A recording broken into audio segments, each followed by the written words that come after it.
Hola, hoy vamos a hablar de las plataformas digitales y de la participación ciudadana, en el marco de este seminario de gobernanza y participación ciudadana en ciudades inteligentes. Para comenzar, podemos decir que el concepto de participación ciudadana involucra a la toma de decisiones sobre lo público y a la forma en la que la ciudadanía participa de ese proceso de toma de decisiones y de las acciones de gobierno. Generalmente el gobierno está constituido por funcionarios que tienen asignado el rol de la toma de decisiones y de llevar adelante las políticas públicas a través de mecanismos institucionales, de la legislación y demás. El concepto de participación ciudadana se refiere a todos aquellos ciudadanos que no forman parte del gobierno, ¿no? Por lo menos institucionalmente, pero de alguna u otra manera buscan influir o participar, valga la redundancia, tomar parte en eso que también los involucra, que tiene que ver con lo público, lo colectivo, lo comunitario. Entonces, cuando nosotros estamos hablando de participación ciudadana, tal como lo refleja la imagen, lo que estamos dando a entender es que en el gobierno, en la toma de decisiones sobre lo público, sobre lo colectivo, sobre lo comunitario, no solamente vamos a tener a las personas que desempeñan una función de gobierno, sino que también vamos a involucrar a toda la ciudadanía de alguna u otra manera. Generalmente la participación ciudadana se da como algo natural, en el sentido de que las personas se ven interpeladas por aquello que es comunitario, por algún problema, alguna situación que les afecta directa o indirectamente, y entonces buscan canales para influir en la toma de decisiones del gobierno y acceder a recursos o herramientas que puedan solucionar estas problemáticas. También hay cuestiones más complejas que se ven atravesadas sobre todo por la cuestión ideológica, donde hay un incentivo mayor o menor para la participación ciudadana. No obstante, muchas veces también la participación ciudadana encuentra diferentes obstáculos porque tenemos situaciones como la dificultad del acceso a los canales de participación ciudadana, o el descreimiento de las acciones de gobierno, o la falta de materialización de soluciones concretas en la cotidianidad de la ciudadanía. Entonces, tenemos por ahí la contraparte de la participación ciudadana, que es la apatía de la ciudadanía, donde directamente percibe a lo público, lo colectivo, como algo distante, que no tiene que ver con su realidad cotidiana y que lo percibe como tangencialmente, como algo que está alejado de su quehacer diario. Desde el punto de vista del gobierno local, sobre todo, que es a donde nosotros apuntamos. Sin embargo, lo que vamos a tratar es de incentivar esta participación ciudadana y veamos el por qué. Los gobiernos necesitan para nacer y sostenerse legitimidad, y esa legitimidad proviene, como decíamos anteriormente, de una legitimidad de origen que tiene que ver con la forma en la que está institucionalizado el gobierno, donde las leyes organizan cómo se eligen a las autoridades, cómo se toman las decisiones de gobierno, cómo se llevan adelante las políticas públicas, pero también luego necesitan una legitimidad de desempeño.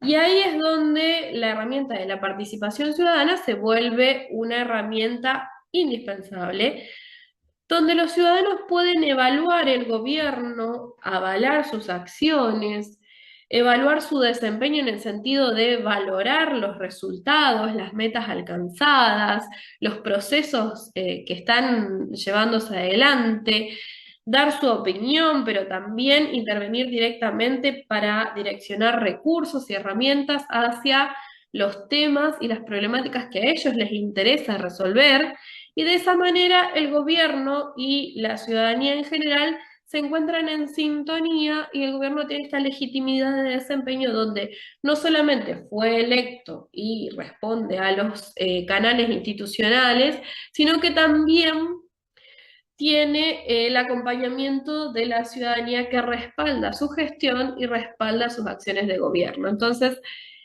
no solamente estamos ante un gobierno que se sostiene en una elección que pudo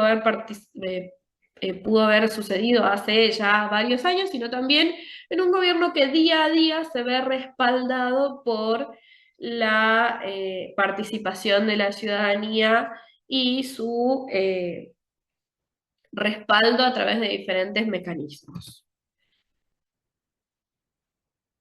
Bien, hablemos ahora un poco de cómo se materializa esa participación ciudadana. Tradicionalmente la participación ciudadana estaba asociada en las democracias representativas como la nuestra, donde el pueblo no delibera ni gobierna, sino a través de sus representantes, en ir a votar en elecciones periódicas para elegir autoridades. O la contracara, ser candidato para poder ocupar una función de toma de decisiones. Entonces, solamente estas personas que ejercían ese lugar, accedían a un cargo y de allí tomaban decisiones, o quienes iban a votar de vez en cuando ejercían una participación ciudadana. Sin embargo, con el tiempo esta visión se fue ampliando y retomando algunos mecanismos de democracia semidirecta, es decir, un intermedio entre la democracia directa y la democracia representativa. Ustedes saben que la democracia directa es esta democracia más asamblearia, donde todos participan de la toma de decisiones. Semidirecta es un intermedio entre solo los representantes y todos. Entonces, nos vamos a encontrar con diferentes mecanismos que fueron tratando de incluir la participación ciudadana en la toma de decisiones en esta idea de legitimar las acciones de gobierno. Entonces nos encontramos, por ejemplo, con la Iniciativa Popular para la Sanción de Leyes, que es un proceso de co-creación de leyes donde los ciudadanos plantean al Poder Legislativo cuál es la normativa que ellos quieren desarrollar. Entonces, se presentan proyectos de ley donde los legisladores tienen la obligación de tratar estos temas que tal vez no estaban en agenda por no haber sido parte de proyectos presentados por los legisladores electos. Provienen directamente de la ciudadanía. Al mismo tiempo, otras herramientas como el plebiscito, el referendo, la consulta popular, que nos van a encontrar con estos nombres, pero que todos refieren a un mecanismo donde se plantean dos opciones, tres tal vez, pero la idea es un sí, un no, A o B, para definir una determinada cuestión que es debatida en la opinión pública y que al gobierno le interesa lograr cierto consenso. Entonces, podemos tener diferentes opciones a la hora de la consulta popular, pero siempre responde a esto de quiero preguntarle a la opinión pública, a la gente, al electorado, a la ciudadanía, qué es lo que opina sobre determinado tema. Y esto puede ser vinculante o no vinculante. ¿A qué se refiere vinculante? La palabra vinculante es si el gobierno tiene la obligación de acatar el resultado de esa consulta o no. Cuando no es vinculante, el gobierno puede apartarse y tomar la decisión contraria u otro camino, pero bueno, cuando la consulta popular es vinculante, ya tiene una responsabilidad el gobierno de tomar ese resultado y traducirlo en una política pública.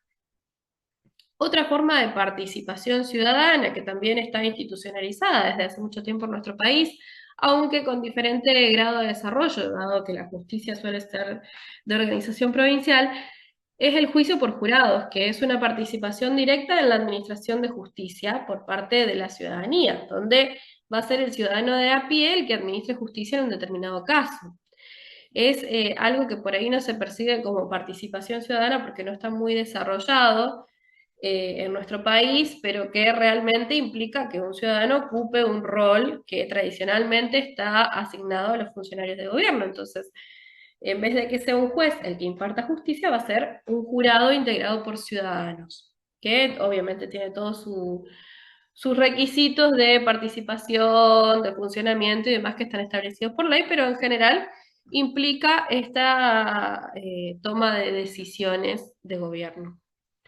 Después nos encontramos con otros mecanismos que por ahí son más comunes en las localidades y que hacen específicamente al funcionamiento de algunos de los poderes públicos. Por ahí lo que son las audiencias públicas está muy vinculado a lo que son los servicios públicos. Entonces, las audiencias públicas funcionan con un circuito de oradores donde cada orador va a exponer su punto de vista en la audiencia y va a tener el público escuchándolo a ver de qué se trata. Esto se usa mucho para los servicios públicos, por ejemplo, decía, en el caso de los servicios de energía eléctrica, servicios de provisión de agua potable, entre otros, se establecen mecanismos de audiencias públicas donde los oradores van a ir exponiendo de qué se trata, el cambio en el servicio, muchas veces son obligatorios para realizar aumentos de la tasa de servicios, entonces se expone las razones del aumento, se explica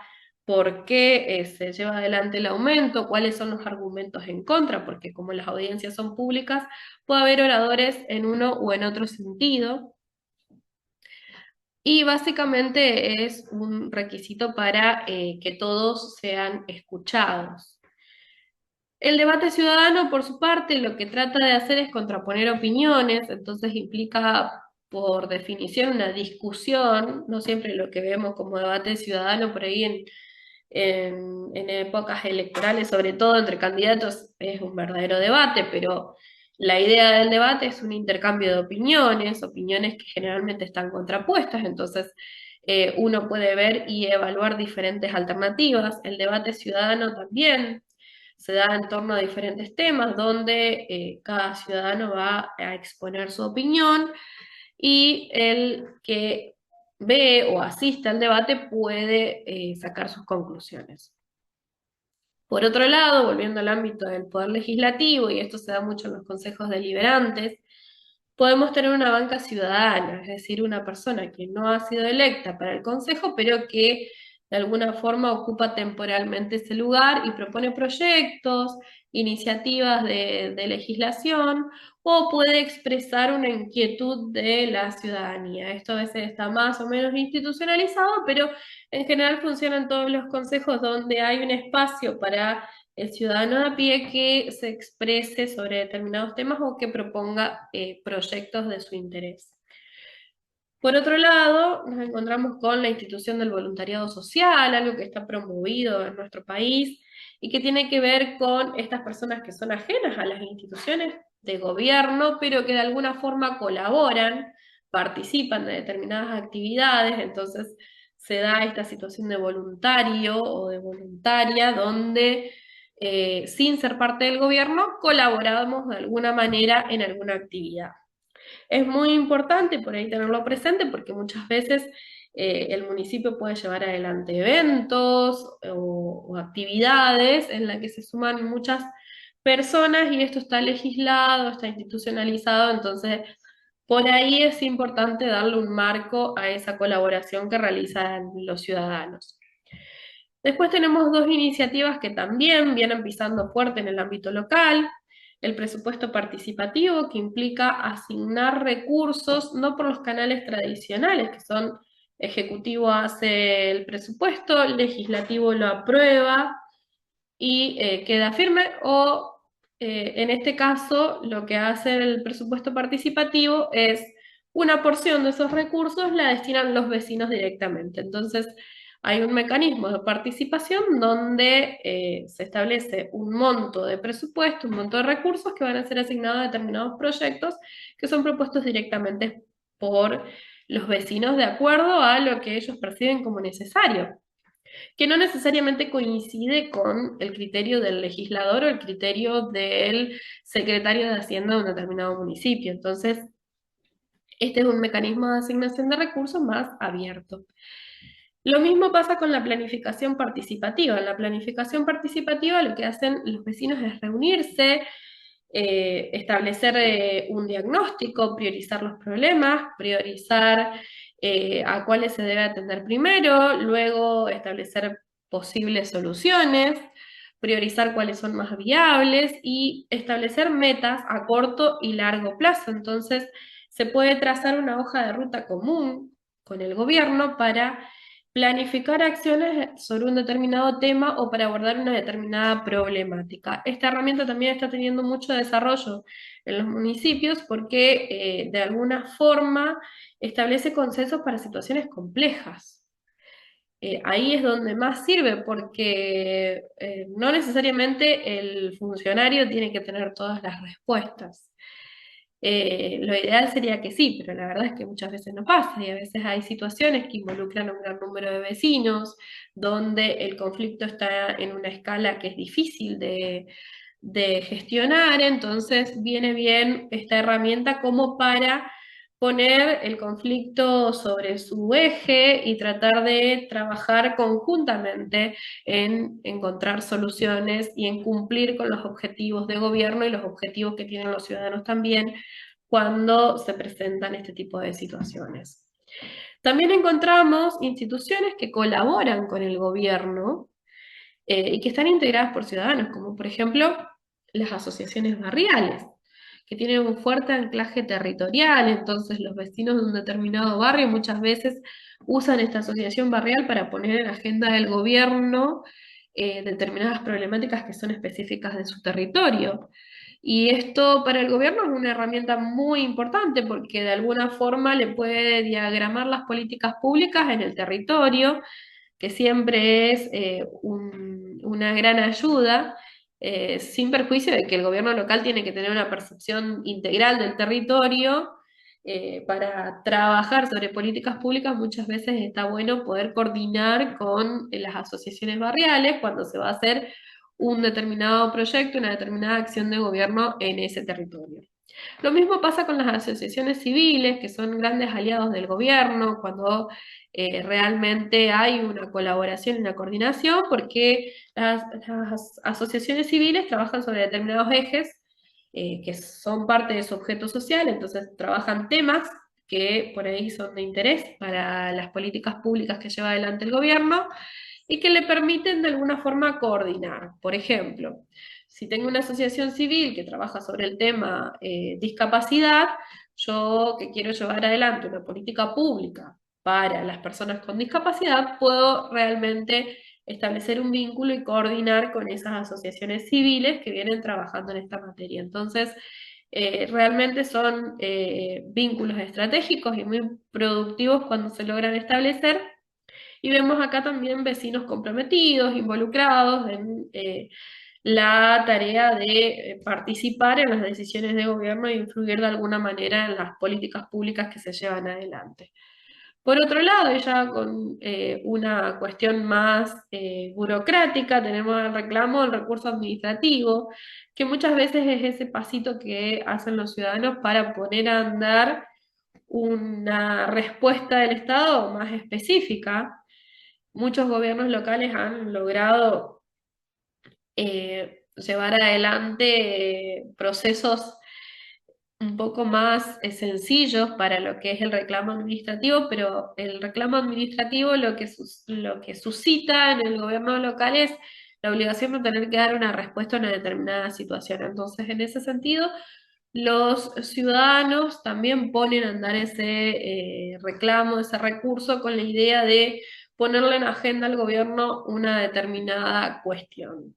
Si bien esto es un poco más individual y acotado a lo que es materia del recurso, también es importante tener en cuenta que si nosotros tenemos muchos reclamos, muchos recursos sobre un determinado tema, vamos a tener que desarrollar una política integral sobre esa materia porque evidentemente hay una necesidad que va más allá de un individuo que ha puesto a andar el mecanismo del reclamo o recurso administrativo.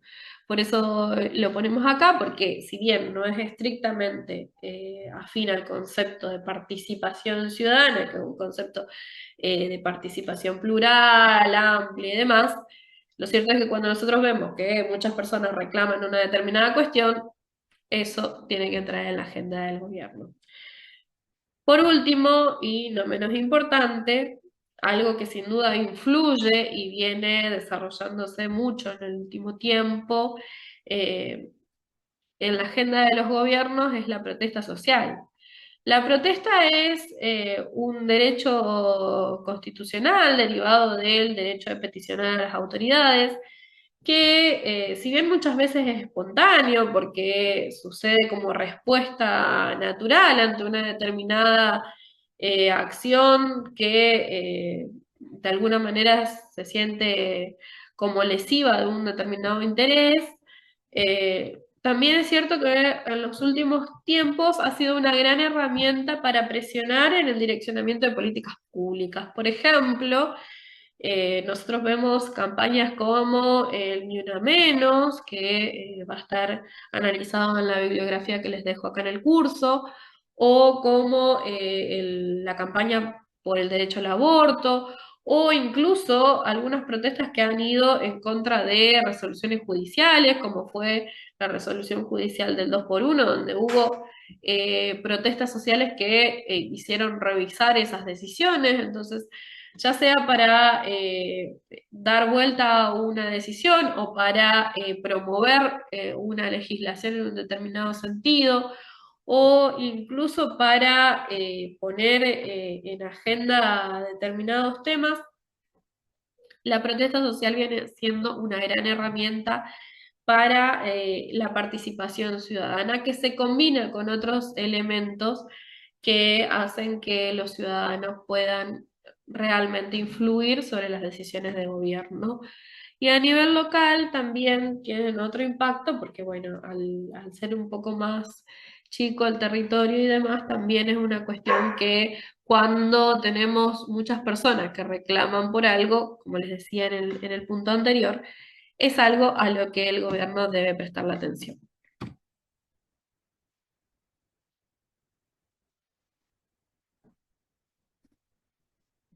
Bien.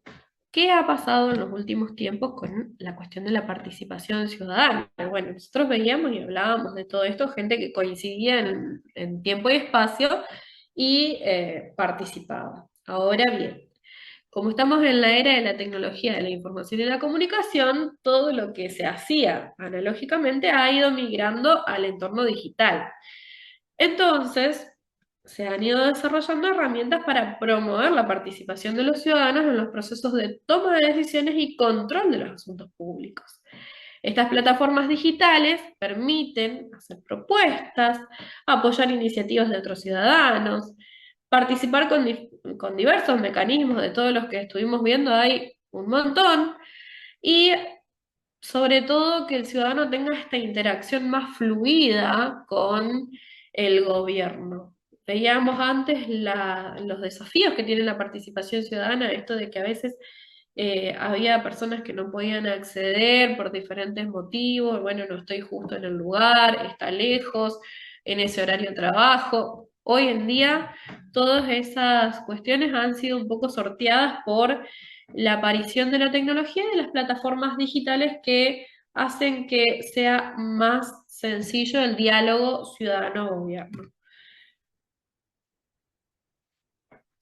No obstante, no debemos olvidar que, pese a que estamos hablando de que hoy en día la digitalización posibilita que más personas participen, no debemos olvidar que existe también algo llamado la brecha digital, que marca que hay personas que todavía no tienen acceso a estos entornos digitales, ya sea por la falta de recursos, ya sea por la falta de educación, ya sea por la edad, que muchas veces es una limitante, porque recordemos que la aparición, la irrupción de las tecnologías no es tan vieja en la historia de la humanidad, así que por ahí las personas mayores también se quedan afuera, entonces estas herramientas, cuando nosotros proponemos implementarlas en los gobiernos locales, que por ahí es nuestro trabajo como técnicos, sugerir, avanzar en determinadas herramientas o con determinadas herramientas en determinadas políticas públicas de participación ciudadana,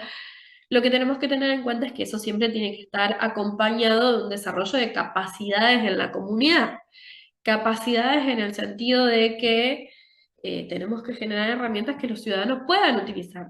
Tenemos que hacer que los ciudadanos estén preparados, estén listos para usar esa herramienta. Entonces, trabajar en la alfabetización digital, trabajar en el cambio cultural de la migración de los sistemas analógicos a los sistemas digitales, también es parte de la propuesta integral que tenemos que llevar a los gobiernos locales. Por otro lado, y no menos importante, siempre que nosotros trabajamos en entornos digitales y que proponemos que los ciudadanos tengan una ciudadanía digital, tenemos que recordar los deberes ciudadanos cuando estamos en entornos digitales. Tenemos que hacer eh, intervenciones que estén fundadas en información. Entonces, las intervenciones infundadas, las fake news, que son muy comunes, el bullying, que también está presente, el ciberbullying, entonces tenemos que tratar de trabajar la empatía, tenemos que tener un contenido equilibrado, una participación equilibrada, sin dar preponderancia a personas que tienen más poder de participación por una u otra situación. Tenemos que lograr un compromiso de los ciudadanos con eso, de que participen seriamente de las iniciativas que se proponen. Y tenemos que generar sistemas de alerta para prevenir cualquier tipo de situación donde se pueda vulnerar el derecho de las personas dentro de los entornos digitales. Entonces, ser un buen ciudadano en lo analógico también implica ser un buen ciudadano en lo digital. Y ahí es donde tenemos que, como les decía, desarrollar capacidades en la comunidad para que pueda utilizar estas herramientas de manera adecuada y que también al gobierno le sirva esta herramienta y el uso que le da a la ciudadanía para alcanzar los objetivos que se plantea. Bien. Ahora, ¿qué pasa con las plataformas que implican participación ciudadana? Como les decía antes, hay que hacerse las preguntas adecuadas antes de comenzar con un proceso de participación ciudadana. Tenemos que pensar qué procesos tenemos que implementar. Queremos hacer una consulta pública, queremos co-crear una ley, queremos un presupuesto participativo. ¿Qué recursos tenemos? Son los económicos y los técnicos los fundamentales. O sea, tenemos que adquirir una plataforma, tenemos que pagar la licencia. ¿Cuánto me significa el mantenimiento de esa plataforma? ¿Tengo el servicio técnico para sostener esa plataforma? ¿No lo tengo? ¿Lo puedo generar al recurso técnico? ¿Quiénes van a ser nuestros usuarios?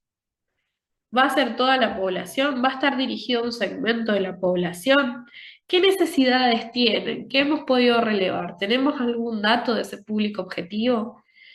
¿Queremos diseñar un proceso completamente digital o queremos coordinar el proceso digital con procesos territoriales que ya venimos desarrollando? Por ejemplo, si venimos haciendo planificación participativa por barrios, ¿queremos que esta herramienta sea una extensión de ese proceso o queremos generar un traspaso de esa plataforma analógica a una plataforma digital?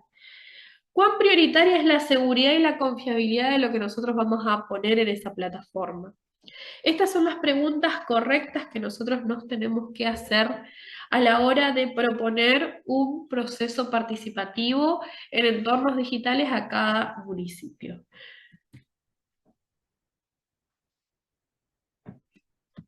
Bien, hasta ahí podemos ver en general que tenemos muchas herramientas para asesorar y avanzar en la construcción de plataformas digitales. Ahora veamos algunos ejemplos de cómo se está utilizando esta herramienta.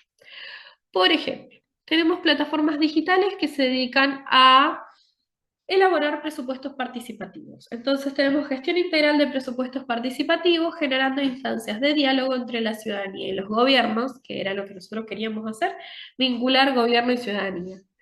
Entonces, por ejemplo, tenemos plataformas que nos permiten el alta de propuestas, para qué se va a usar ese presupuesto participativo, un estudio de la factibilidad de esas propuestas, entonces podemos saber de antemano si tenemos mayor o menor chance de concretarla, Las fases de ejecución de proyectos, entonces podemos hacer un seguimiento de los proyectos también, podemos hacer comentarios y podemos hacer votación de las diferentes propuestas que les dimos al alta. Acá vemos un ejemplo del municipio de Posadas, donde dice elegí el proyecto para tu barrio. Ingresa a la web y podés votar entre diferentes propuestas para el barrio. En este caso, por ejemplo, la plataforma de Posadas te permite hacer la consulta sobre las diferentes propuestas. Bien. Veamos ahora este otro ejemplo de consultas digitales. Las consultas digitales buscan favorecer la participación, el debate y la interacción entre entidades y personas sobre diversas temáticas. El municipio propone el tema y luego lanza la consulta ciudadana virtual para, de alguna manera, tener un termómetro sobre las opiniones sobre este tema. Entonces te permite dar el alta de consultas, dar el alta de propuestas ciudadanas, hacer comentarios, hacer votación, que es lo más importante cuando se hace una consulta virtual, hacer encuestas y priorizar. Eso por ahí es muy importante porque a veces cuando abrimos el debate y abrimos la participación, hay muchas opiniones, pero está bueno poder priorizar sobre aspectos comunes, la que más se repite, las opiniones que tienen más consenso y demás, entonces ahí nosotros podemos tener alguna referencia. Otra de las plataformas digitales que se utilizan es la construcción colaborativa de leyes. Bueno, ya lo habíamos hablado de esta posibilidad de participar en la construcción de normativa que nos interesa. Entonces, estas plataformas digitales que van a ser un nexo entre representantes y ciudadanía nos van a permitir dar el alta de proyectos de ley, dejar comentarios, dejar sugerencias y hacer seguimiento de los proyectos, que también es importante para saber si llegan a convertirse en leyes o no.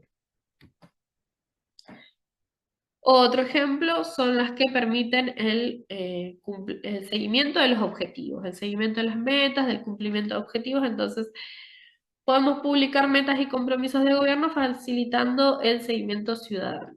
Podemos dar el alta de objetivos y metas, reportes de actualización de metas georreferenciables, validación y comentarios de los ciudadanos. Entonces establecemos un tipo de calificación y podemos poner ahí, como vemos en esta plataforma de ejemplo, donde tenemos una construcción colaborativa de las bases conceptuales de la noción de participación temprana en asuntos ambientales, es decir, estamos trabajando sobre el medio ambiente, que es un tema que realmente funciona muy bien por metas, porque bueno, nosotros tenemos las metas establecidas internacionalmente en relación al ambiente y bueno, también el compromiso que asume cada estado local, entonces ahí podemos hacer una construcción que nos permita dar cuenta a la ciudadanía de cómo viene el cumplimiento de esas metas y también de que cada uno pueda participar, comentar, votar y tener información precisa de qué es lo que se está haciendo en relación a este tema, que por ahí es difícil de seguir si no lo hacemos de esta manera. Y por último, como para ir cerrando esta cuestión de las plataformas digitales para participación ciudadana, los invito a que veamos algunos ejemplos. Por ejemplo, Buenos Aires Elige, que fue una iniciativa implementada en la Ciudad Autónoma de Buenos Aires en marzo de 2017. Rosario Participa, que es un canal de diálogo y deliberación entre los ciudadanos de Rosario y el gobierno municipal, todos ejemplos locales. Una plataforma a nivel nacional puede ser Plataforma Brasil Participativo, que busca que la población contribuya a la mejora y creación de políticas públicas. Y los que ya tienen algún camino andado, que son las plataformas españolas, donde tenemos el ejemplo de Decide Madrid, donde los ciudadanos pueden hacer propuestas, votar en consultas ciudadanas, plantear y apoyar proyectos con presupuestos participativos, decidir sobre normativas municipales y abrir debates para intercambiar opiniones. Y también la de Decide en Barcelona, que es en la ciudad de Barcelona, y que fomenta un espacio de referencia para construir una ciudad abierta, transparente, colaborativa y con el protagonismo de quienes la habitan, ofreciendo opciones como procesos participativos, órganos de participación e iniciativas ciudadanas.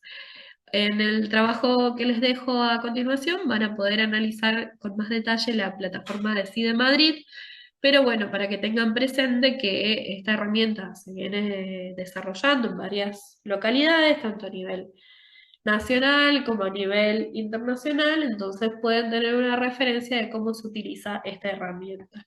Como siempre, estas cuestiones son parte de los insumos que nosotros tenemos como técnicos a la hora de implementar soluciones concretas en cada localidad. Entonces, hay que poner esta herramienta dentro del portafolio, dentro de la caja de herramientas y tenerla a disposición de los municipios que quieran tener gestiones más abiertas, más transparentes y un vínculo más fluido con la ciudadanía que pueda darle legitimidad a sus acciones de gobierno y que pueda construir un consenso sobre las políticas públicas y los ejes temáticos de gestión que se trabajan en cada localidad. Sin duda esto redunda en beneficio del gobierno y de la ciudadanía que tiene canales para expresar sus inquietudes. Están institucionalizados estos canales, están al alcance del ciudadano a través de Internet, se pueden utilizar tecnologías de la información y la comunicación para desarrollar plataformas específicas.